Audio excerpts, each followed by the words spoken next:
ou coisa do tipo, ele quebra o morão da cerca embaixo e ele sobe no capô, porém fica preso pelo arame farpado. Então é um elemento de risco importante, por mais que tenha para-brisa, gaiola e toda a proteção do carro, a tendência é começar a mudar. Essa história do capacete aberto, quando o Dale Earnhardt na NASCAR sofreu eu acho que eu ia tocar nesse ponto aí, porque ele morreu um cara que era hiper famoso nos Estados Unidos, a nível assim do que a gente tem de curtição pelo Ayrton Senna, por exemplo. Os caras tinham pelo Dale Earnhardt e ele sempre usou o capacete aberto, o capacete preto, né, aberto com um comunicador desse. O dele, apesar que ali tinha outras coisas que estavam fora, era cinto vencido, banco vencido, não estava nem aí. E foi quando se tornou obrigatório o uso do Hans, inclusive após esse acidente, a proteção cervical, ficou muito claro a importância. O capacete dele era aberto, então ficou muito feio na imagem, porque, né, bateu o rosto no volante, tudo isso ficou, mas a causa mortis dele foi o osso da base do crânio, que é onde apoia a primeira vértebra cervical, foi onde deslocou naquele solavanco da pancada. Ele bateu no fim, ele vinha super rápido, acima de 200, mas até ele bater efetivamente, que o carro rodou, perdeu velocidade, estava a 130 km por hora mais ou menos. Então não é uma velocidade aparentemente fatal, né, para um cara que anda mais de 200 no fim da reta, mas como ele não tinha a proteção cervical, era um cara muito querido na América do Norte inteira, e pelo fato do capacete dele ter sido aberto, ficou muito feio em foto e tal. Então isso foi um grande ponto de virada, foi um evento decisivo, foi quando se tornou obrigatório a proteção cervical, foi quando começaram a tirar os capacetes abertos um pouco do uso, começaram a usar modelos mais integrais, né, fechado, mais proteção. Então tudo isso é aquela história, né? O mártir não precisava, mas sempre que acontece, acorda, todo o resto do pessoal abre o olho e entende a importância disso daí. Bom, essa é a proteção cervical, famosíssimo HANS device, que é Head and Neck Support, desenvolvido nos Estados Unidos, né, ele? Sim, esse material já existe há muito tempo, quase 20 anos, mas foi agora, de praticamente 10 anos para cá, que começou a se dar a importância devida para ele, né? Até por conta desse acidente que a gente está falando do Dale Earnhardt, né? Que ele não tinha nenhuma dessas proteções, né? Além do capacete aberto, estava sem proteção cervical. Não só o piloto profissional, mas hoje em dia até o motocross, a motovelocidade, o kart, todas essas categorias estão entendendo o quanto que é importante você usar uma proteção cervical. Porque a lesão cervical é muito mais fácil de acontecer do que se pensa. Não precisa nem de muita velocidade, às vezes é de mau jeito, às vezes um cara roda, o outro bate de lado, também é muito fácil de machucar, né? Então, esses equipamentos, o que eles fazem? Eles principalmente minimizam o risco de lesão cervical e eles diminuem muito o curso, né? Então, quando você bate, o cara tem aquele movimento da cabeça para frente e na volta, que é na hora que ricocheteia, que também pode machucar.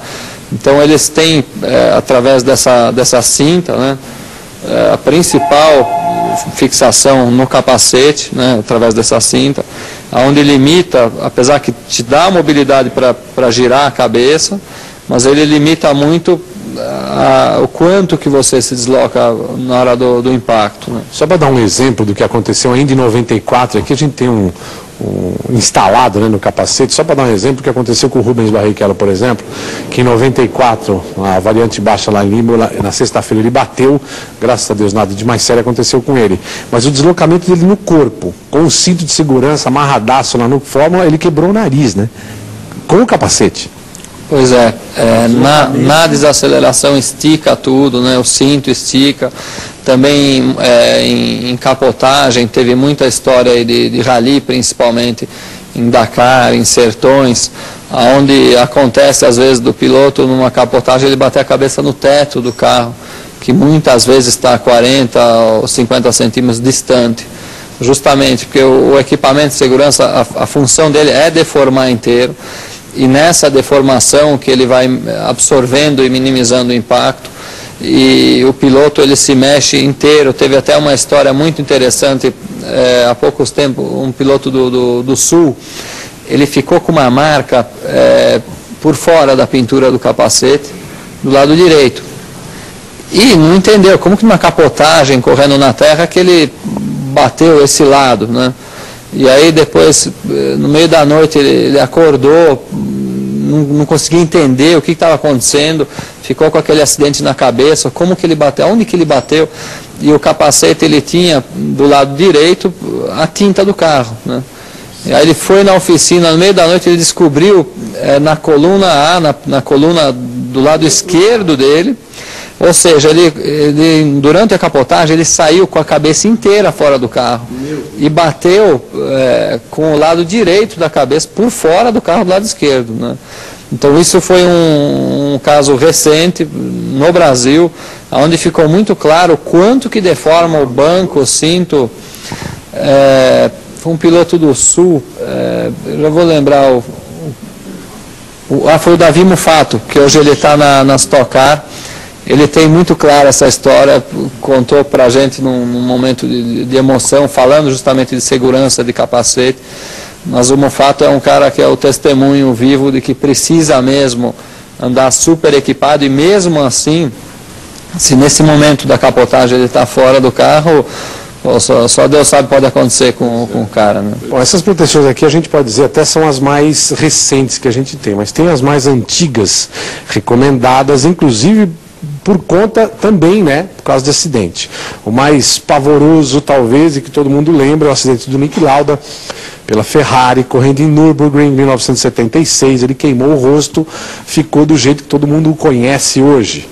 E aqui, balaclava com tecido de Nomex anti-chama. Aliás, o Lauda devia até estar, eu não sei, não tenho essa informação ainda, mas eu acho que ele até estava de balaclava, mas não sei se tinha Nomex. De qualquer forma, aqui tem uma balaclava que são duas camadas de Nomex na frente, é isso? Isso é muito importante, pouca gente sabe disso daqui, Celso. O material que é homologado, uma balaclava anti-chama que tem homologação, ela na parte da frente são duas camadas de tecido Nomex, e na parte de trás é somente uma camada. Então, Por quê? Careca dá para ficar, é isso? Se você pode dizer isso.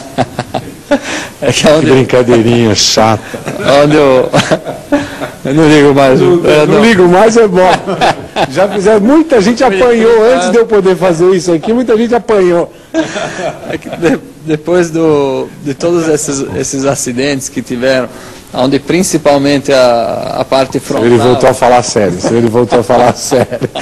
Respira, tá certo. Tá, não bate, ainda bem que ele não vai bater em mim, ó, tem o câmera, vou ficar atrás do câmera agora.